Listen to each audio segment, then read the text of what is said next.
Y para felicitarlo también, déjeme saludar con muchísimo gusto a un gran amigo, al queridísimo licenciado César Gutiérrez Priego, quien ya se registró como aspirante a la elección de impartidores de justicia, específicamente en el caso de ministro de la Suprema Corte de Justicia de la Nación. En primer lugar, pues desearte toda la suerte, que sé que no la necesitas, eres muy chingón, amigo, y pues todo el respaldo de Sin Censura. César, bienvenido, ¿cómo estás?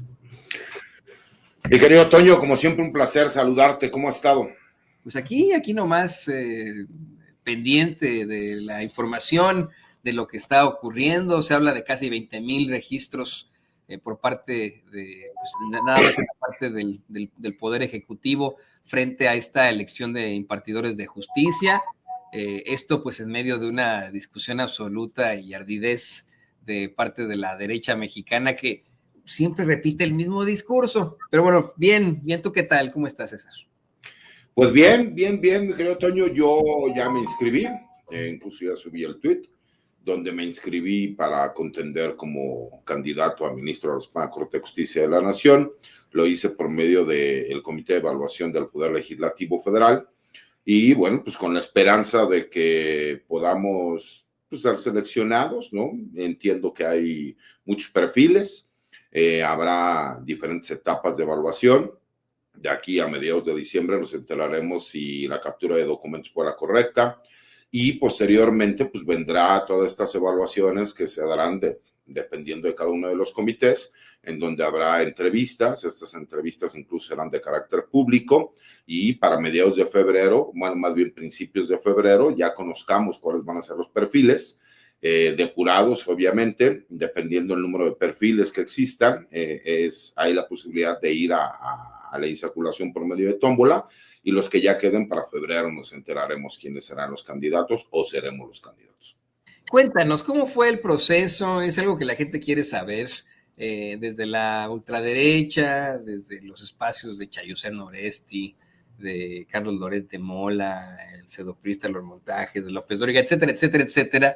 Se ha planteado que fue una situación muy fácil y que cualquiera podía entrar, pero tengo entendido que la razón por la cual se registran tan altos números casi hasta el final es debido a la cantidad impresionante de requisitos que se solicitaron para pues para ser aspirante al menos a ocupar esta candidatura. Cuéntanos un poco más de eso, César. Mira, lo que pasa es que es un sinnúmero de documentación la que te solicitan que, pues, por supuesto, no es tan sencillo, ¿no? De entrada, ve a la universidad en donde estudiaste, solicita un certificado de calificaciones con validez oficial. No son trámites que te los hagan de un día para otro. En mi caso, por ejemplo, la especialidad, la maestría, pues ir y solicitar la documentación. Yo no había iniciado los trámites de titulación. En mi caso, yo nada más necesito la licenciatura, la cédula profesional, para poder pues, realizar mi práctica profesional. Entonces, muchas veces por decidiosos dejamos por ahí de hacer algunos trámites. Entonces, fue ir a marchas forzadas a realizar todas estas solicitudes. Imagínate, la especialidad la hice en el año 2012. Tuve que ir a solicitar documentación del año 2012. La maestría fue en el año 2013. Tengo una segunda maestría que terminé en el año 2019. Los estudios en el extranjero, obviamente, pues tenía que solicitar el apostillamiento para que se pudieran hacer los trámites aquí en México, situación que no nos dio tiempo, pero que además no sirven para lo que se está solicitando porque tú tienes que cumplir con ciertos promedios en algunas materias en específico, dependiendo el puesto al cual quieras aspirar, y que tienes que tener un mínimo de calificación de 9. Para todas aquellas personas que decían, no, hombre, 5 cartas de recomendación y se acabó. No, incluso las cartas de recomendación tienen que tener un formato. Ese formato no es nada más que tengan una carta de recomendación, sino que tienen que venir ciertos datos, mi querido Toño, en donde a la gente, incluso pues, el comité de evaluación pueda hacerles una llamada telefónica, mandarles un correo electrónico para verificar que efectivamente ellos fueron quienes signaron la carta. Asimismo, pues obviamente ciertos datos incluso de la persona, ¿no? Como clave del lector, y el cual, pues bajo protesta de decir verdad, manifiesta que los datos son suyos, y todo esto para que lo puedan verificar de forma inmediata. Asimismo, los comités de evaluación, la información que tú estás brindando, ellos tienen de forma directa, por medio del software que se instaló, de verificar que los datos que tú estés presentando pues sean datos correctos y que existan, ¿no? Si tú hablas de que tienes una cédula de especialidad, por ejemplo, pues verifican que efectivamente tengas una especialidad registrada ante, obviamente, la Secretaría de Educación Pública y que exista, ¿no?, en el Registro Nacional de Profesionistas para ver que existe una cédula profesional. Así es la mayoría de estos datos, pero ese es el primero de algunos puntos. Tienes que, aquí tengo incluso, ¿no?, tienes que tener copia del INE, ¿no? Algunos, por ejemplo, en mi caso, yo incluso la certifiqué para que no hubiera problema, copia de la cédula profesional, copia certificada de la constancia de estudios, aquellos documentos que acrediten la personalidad jurídica profesional. En mi caso, hay algunos asuntos que cuando fue la pandemia pues, se llevaron de forma digital y que obviamente cuenta con los registros digitales de las notificaciones que te hacen, en algunas como defensor y en otras como asesor jurídico. Entonces, pues agregar estos documentos para poderlo demostrar. Como nada más había posibilidad de subir algún documento, bueno, pues en mi caso yo tenía también las facturaciones que hago desde hace más de 18 años, como pues, obviamente practicante del derecho, mi registro nacional de profesionistas a nivel federal, el registro que tenemos todos los profesionistas del derecho en la Ciudad de México, en el Estado de México, en el Estado de Morelos, dependiendo de los estados de la República donde nosotros vayamos y postulemos, que litiguemos, ¿no? En mi caso yo que soy 100% litigante, nunca he trabajado en el gobierno, entonces pues obviamente el poder demostrarlo, que tienes más de 5 años de antigüedad. Fíjate, la constancia de residencia, en mi caso, entonces me tuve que ir al municipio a solicitar que me dieran mi carta, mi constancia de residencia, se tardan entre 24 y 48 horas para otorgártela, pero fueron trámites que obviamente cuando tú vas pidiendo la información, pues sí es un cúmulo grande de documentos que además tienes que digitalizarlos y posteriormente tienes que subirlos, ¿no?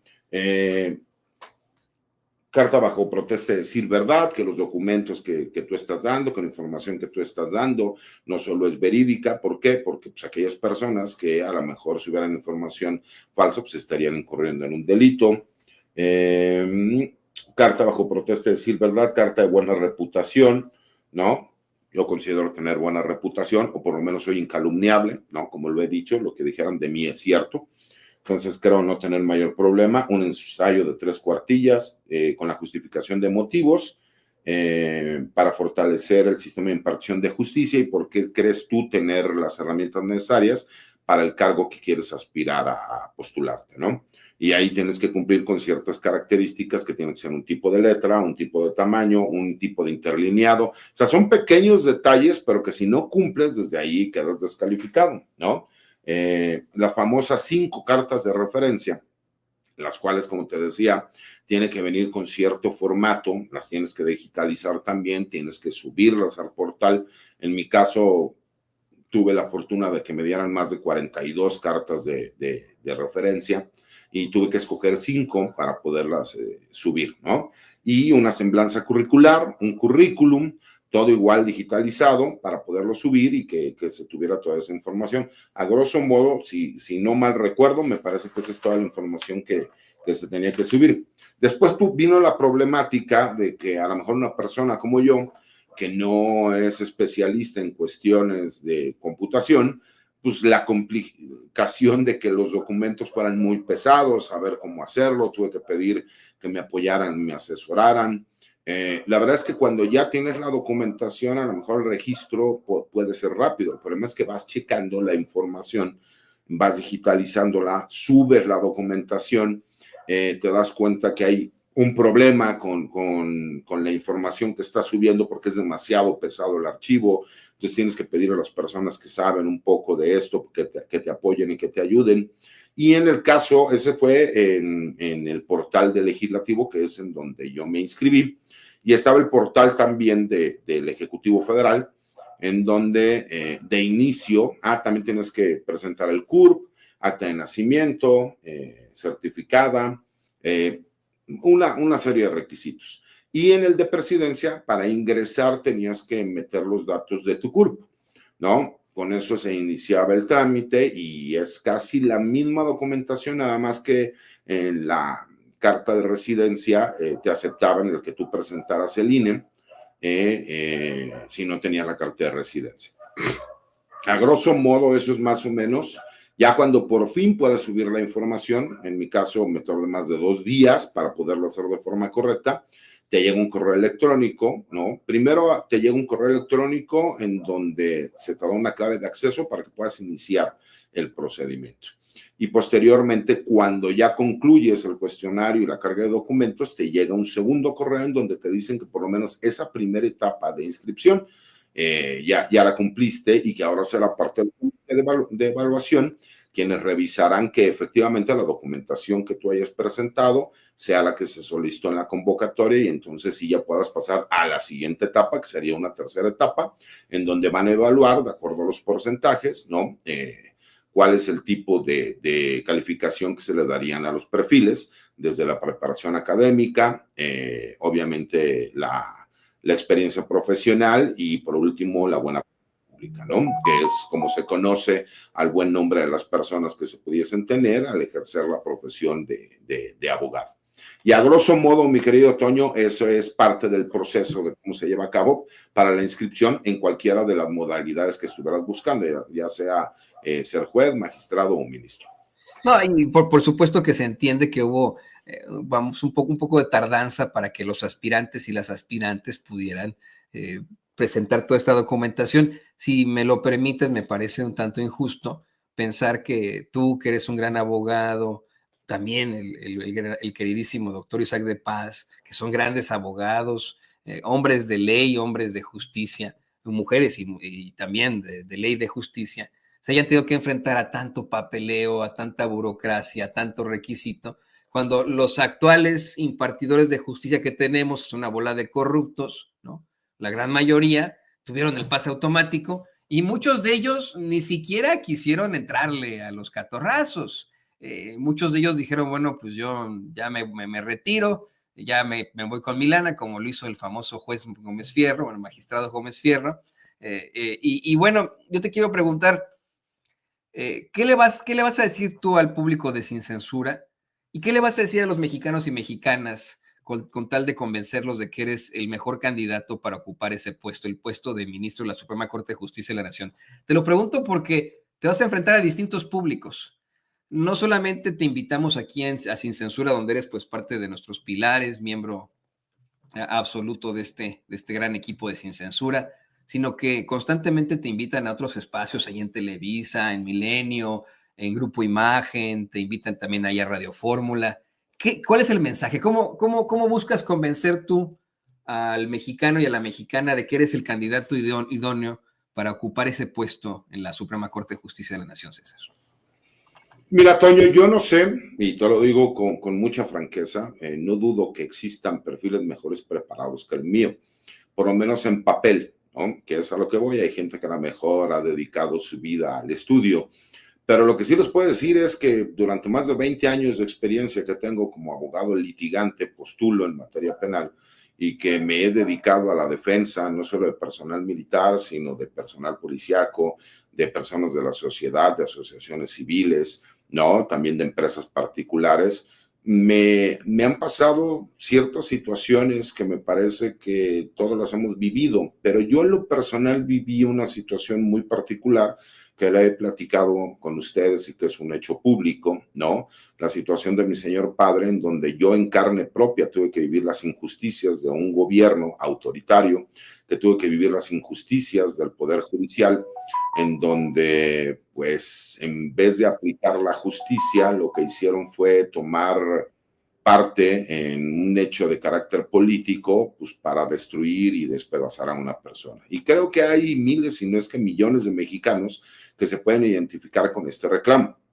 Mi promesa, mi querido Toño, es muy sencilla. Yo sí les prometo que no me voy a voltear para cuando yo vea una injusticia. Yo sí les prometo que voy a atender a la gente de forma personal.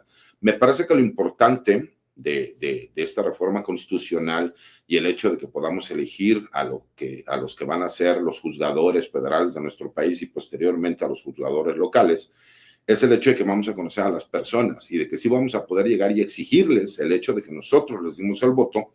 ¿Para qué? Pues para que la gente realmente pueda reaccionar y pueda solicitar justicia en este país. Es increíble y me parece que todas las personas que han tenido la mala fortuna de tener que llegar a un juzgado por tener un problema de carácter legal, se dan cuenta que es imposible hablar con los jueces y los pocos jueces que te lo llegan a conceder están con reloj en mano y haciéndote caras como de ¿por qué me tiene que molestar?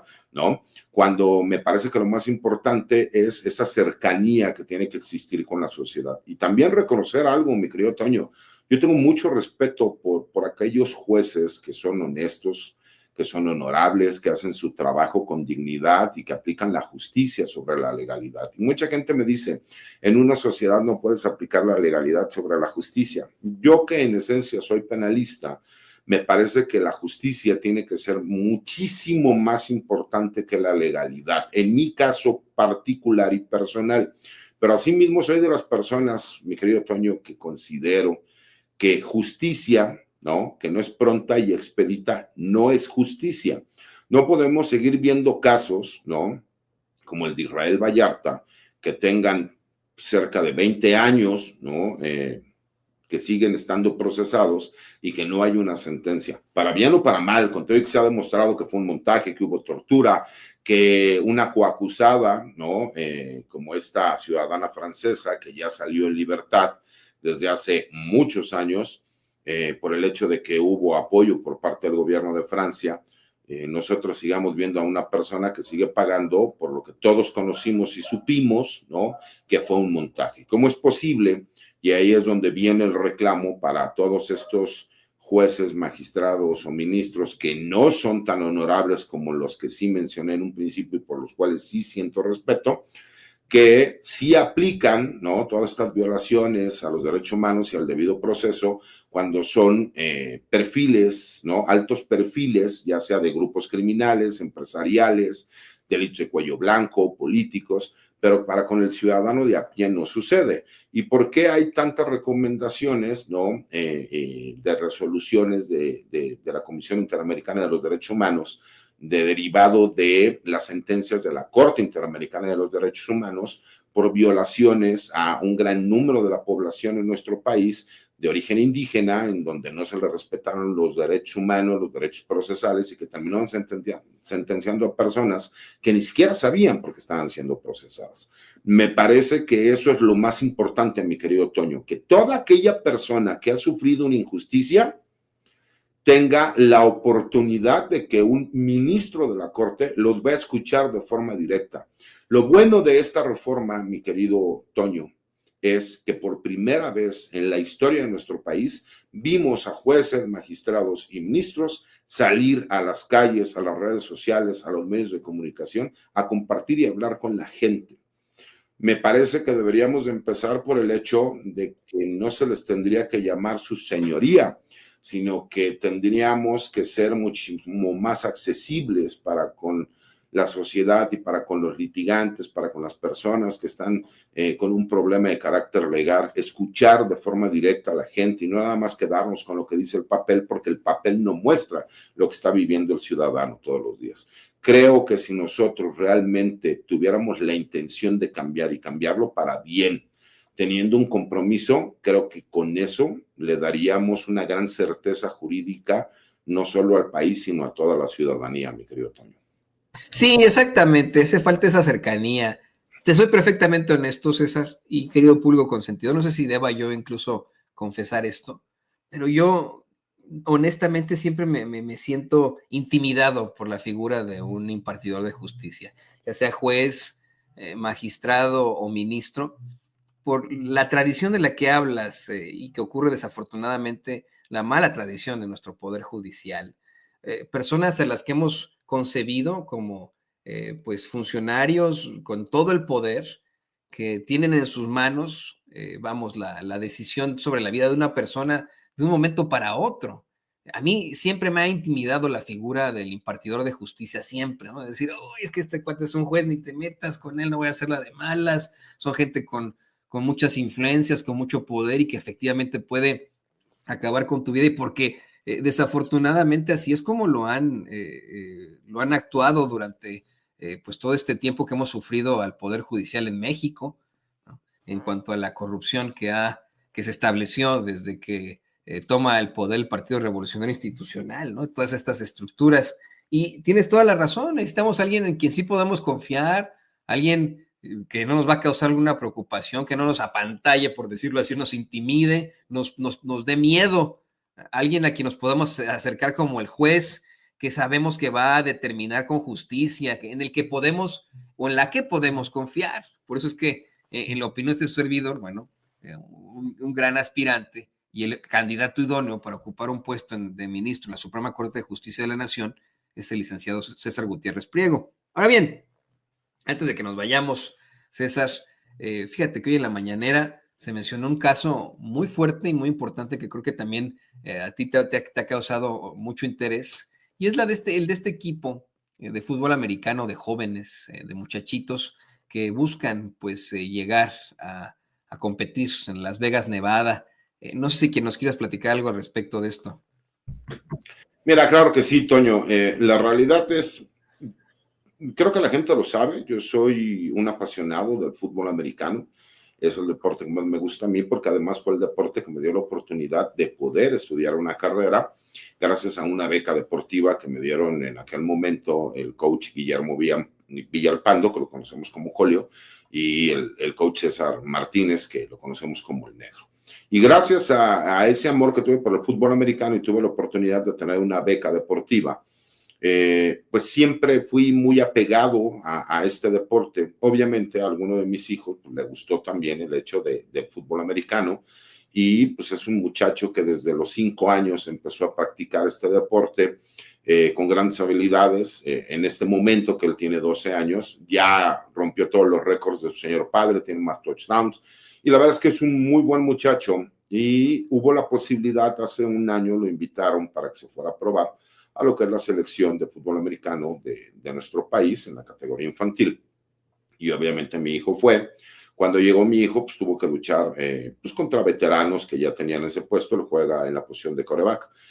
Y la verdad es que le echó muchas ganas, fue saliendo adelante. En ese inter se nos venció la visa de mi hijo para poder ir a los Estados Unidos. Nos habían dado una visa por 2 años, si no mal recuerdo.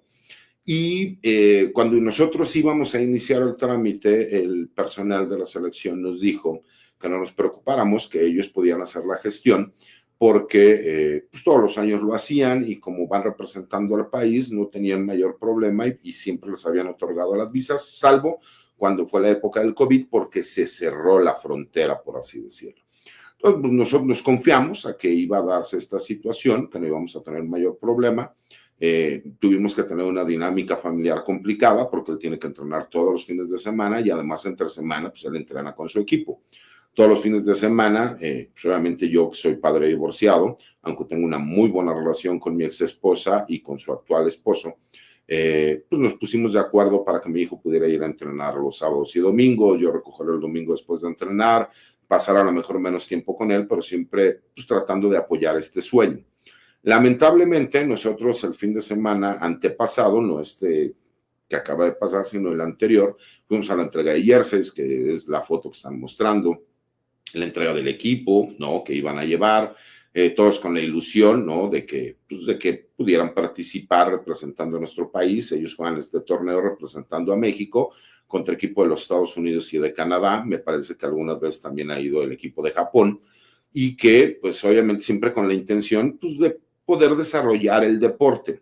Lamentablemente nos avisan de un día para otro, me parece que fue el miércoles o el jueves de la semana pasada, nos avisan que lamentablemente no iban a poder ir 38 niños, que no se pudo hacer la gestión para sacar la visa.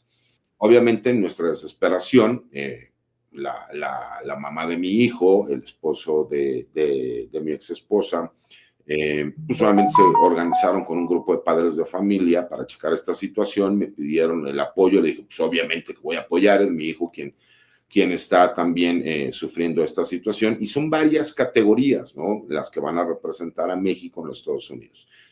Y la verdad es que creo que todos los que somos padres y que queremos siempre lo mejor para nuestros hijos, y más cuando mi hijo La verdad es que yo soy un padre muy crítico, no soy el clásico papá de no te preocupes, hijo, todo está bien, lo importante es competir. No, soy el clásico papá que dice, no, si él se ganó el puesto es porque es mejor que tú y tú tienes que entrenar más, tú tienes que echarle más ganas y yo estoy aquí para apoyarte y vamos a sacar las cosas adelante. Cuando tú ves que él se gana ese puesto, que le gana a jugadores veteranos, que los mismos jugadores veteranos lo reconocen y le respetan, ¿no? El esfuerzo que hizo y que su sueño no se va a poder ver cristalizado, mi querido Toño, por una cuestión de carácter administrativo, ya sea de nosotros como padres, porque a lo mejor no debimos habernos confiado a lo que nos dijo los representantes de la selección o por el mismo personal de la selección que no hizo el trámite en su momento, pues me parece que la parte de echar culpas ya pasó.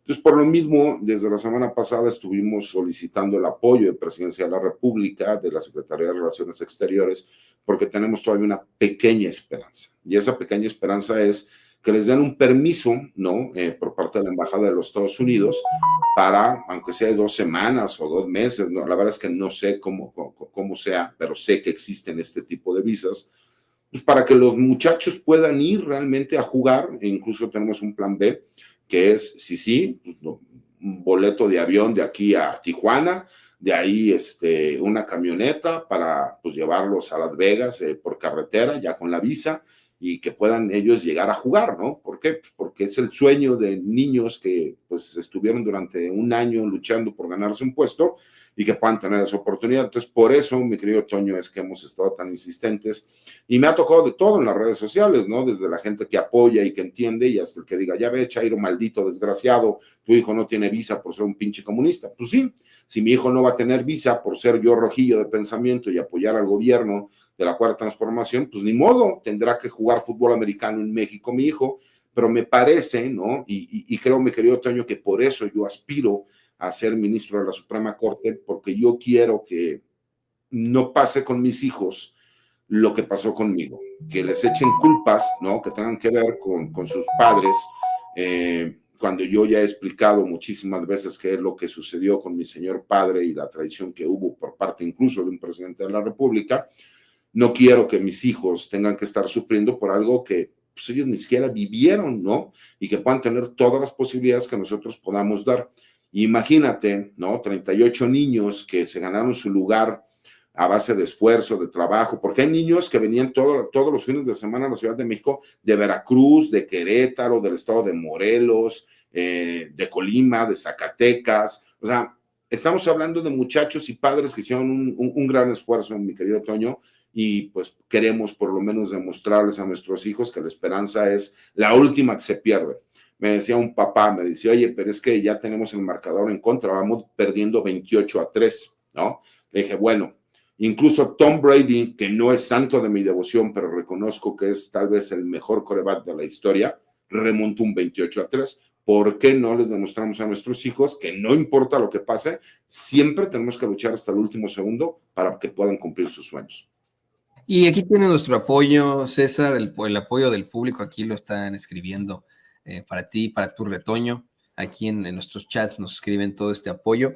Y mira, de verdad es que ya al tener el apoyo de la doctora Claudia Sheinbaum, que dijo que iba a revisar este caso, con quien pues fuera pertinente para hacerlo, creo que ahí no habrá ninguna problemática.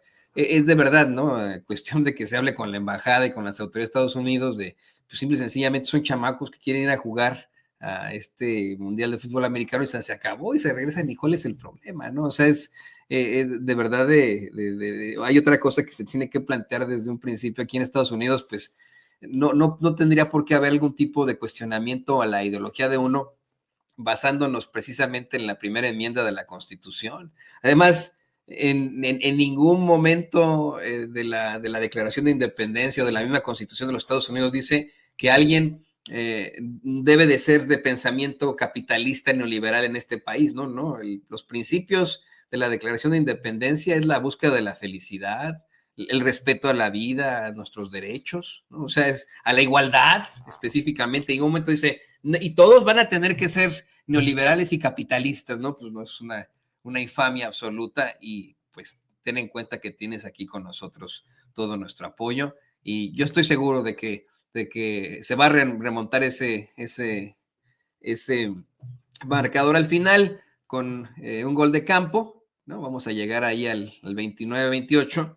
No, vamos a hacerle como Tom Brady, mi querido Toño. Acuérdate que Tom Brady, mira, yo te lo decía, yo soy vaquero de corazón y la verdad es que, aunque no es santo de mi devoción Tom Brady, tengo que reconocer que es el mejor jugador de la historia del NFL, por lo menos es el mejor quarterback, y eso ya es decir mucho. Y cuando tú reconoces incluso a alguna persona que te cae mal, el que sale adelante, el que lucha, el que hace algo increíble, pues obviamente lo que quieres es que tu hijo pueda tener esas posibilidades. Mi hijo juega con el número 12 por Tom Brady. En la selección, como él era novato, no le tocó jugar con el número 12, le tocó que le dieran el número 17, ¿no? Entonces ahora mi hijo ya dice, bueno, ahora soy Josh Allen. Entonces, tú sabes, ¿no? La emoción que tiene para los niños. Yo la verdad es que sí quiero agradecer a todas las personas que nos han apoyado, incluso gente de las redes sociales que me ha dicho a Poderlic. Yo soy una persona muy creyente en Dios o en mi poder superior, el poder superior de cualquier persona. En mi caso, para mí es Dios. Y él, yo creo que él nos pone pruebas y gracias a Dios siempre hemos salido adelante con estas pruebas. Entonces, créeme que para mí es muy importante que mi hijo pueda tener esa oportunidad, mi querido Toño. De que vea que si tú luchas por tus sueños se pueden cumplir, ¿no? Y creo que es muy importante. Sí, no, vas a ver que sí. Y que bueno, mire, yo soy perfectamente esto. Sí, Brady es ahorita el mejor quarterback, pero muy pronto un señor llamado Patrick Mahomes lo va a sobrepasar. Y por Con mucho. todo respeto, Toño, no lo creo. Y te voy a explicar por qué. Y te voy a explicar por qué. Fíjate, yo que soy uno de los más grandes críticos de Tom Brady, tengo que reconocer que tener una carrera de casi 20 años, en donde en tus primeros 4 años ganas 3 supertazones, ¿no? Bueno, 5 porque el primer año no jugó. Ganas 3 supertazones, después pierdes 2 y tienes la capacidad para regresar y convertirte en el mejor de la historia. Yo que soy una persona de 48 años, mi querido Toño, y darme cuenta que Tom Brady todavía hace 2, 3 años seguía jugando, digo, merece todo mi respeto este hombre, ¿no? Y el problema que yo veo con Patrick Mahomes es, yo no dudo que es un fenómeno y que es un jugadorazo y que tiene un gran equipo alrededor y un gran coach, hay que reconocerlo.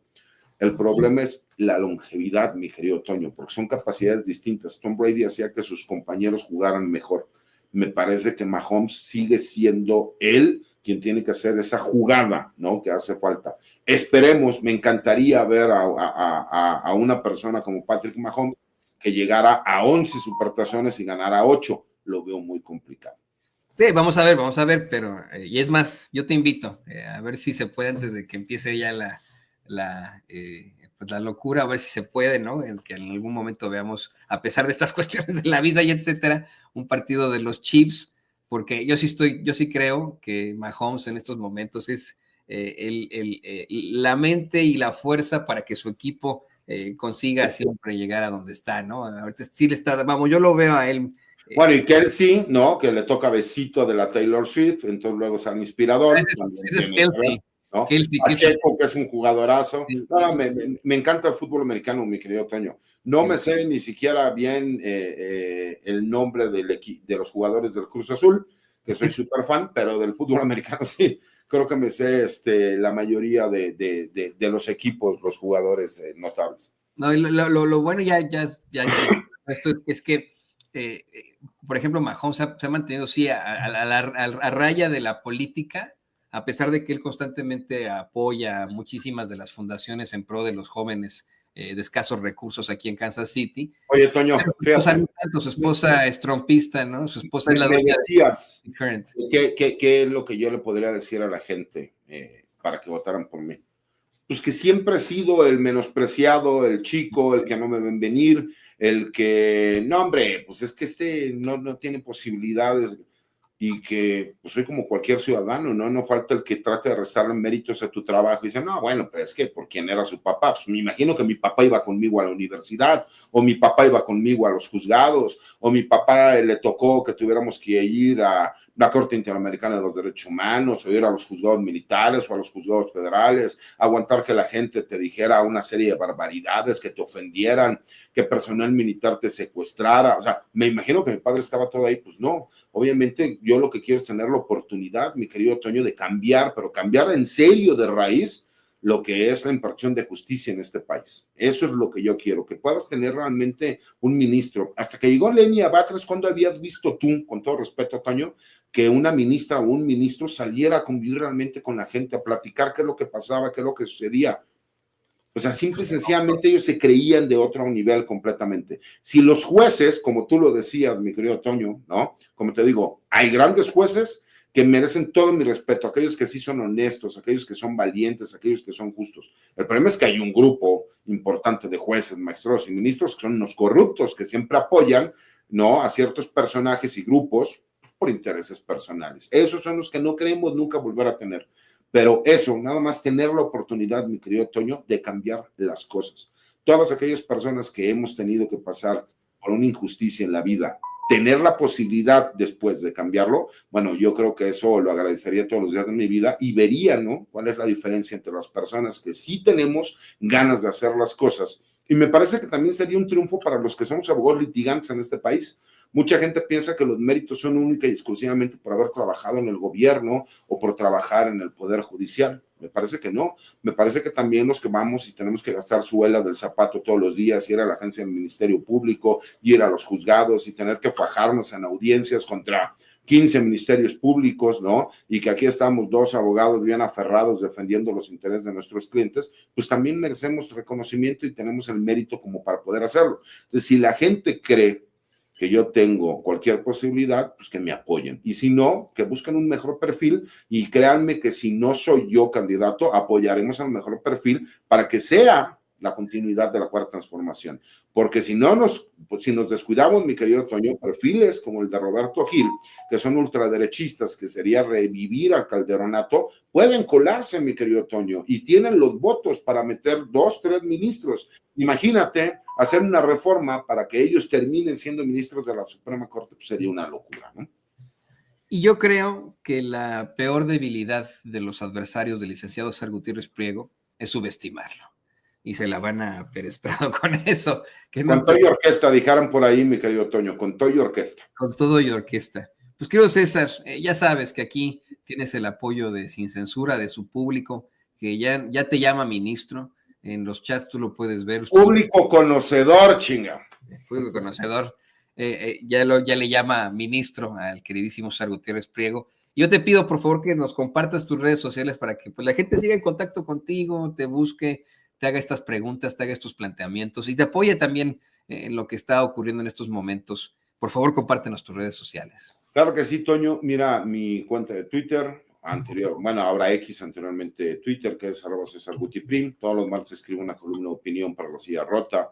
Tengo una página de YouTube en donde, pues en algunas ocasiones subo algunas videocolumnas y obviamente en los espacios libres como El Viento, como en Sin Censura, hoy especialmente el lunes, pero que todos los martes estamos en la mesa de seguridad, ¿no? Con 2 grandes compañeros, maestros en el tema, con Paco y con Pepe, y obviamente, pues, agradecerte a mi querido Toño, le envío un fuerte abrazo a tu señor padre, y decirle que seguimos en la apuesta. Él ha mejorado, y yo ya soy precandidato a ministro, entonces tenemos que seguir echando ganas, porque él tiene que salir bien, y yo tengo que seguir con este proceso para poder aspirar a ser ministro. Ahí van hombro con hombro, ya regresó a trabajar mediodía, ya trabaja mediodía todos los días como le gustaba a él, y este fin de semana a él le gusta mucho correr. Bueno, pues pudo participar caminando, pero participar en una de las carreras que tanto le fascinan. Así que ahí van hombro con hombro, el licenciado César Gutiérrez Priego, el doctor Ruiz Alfaro, así que vamos a darle con mucha fuerza. Querido amigo, te mando un abrazo, y usted, público consentido, pues ya lo sabe, ya quedó como aspirante el queridísimo licenciado César Gutiérrez Priego a buscar ser ministro de la Suprema Corte de Justicia de la Nación. Usted apóyelo, aquí lo apoyamos en Sin Censura. Muchas gracias, César. Igualmente, Toño, un abrazo para ti y para todas las personas que nos ven. Nos vemos mañana, cuídense, hasta luego. Nos vemos mañana, ahí tiene usted a nuestro gran amigo, el licenciado César Gutiérrez Priego, aquí en Sin Censura, y vamos con más.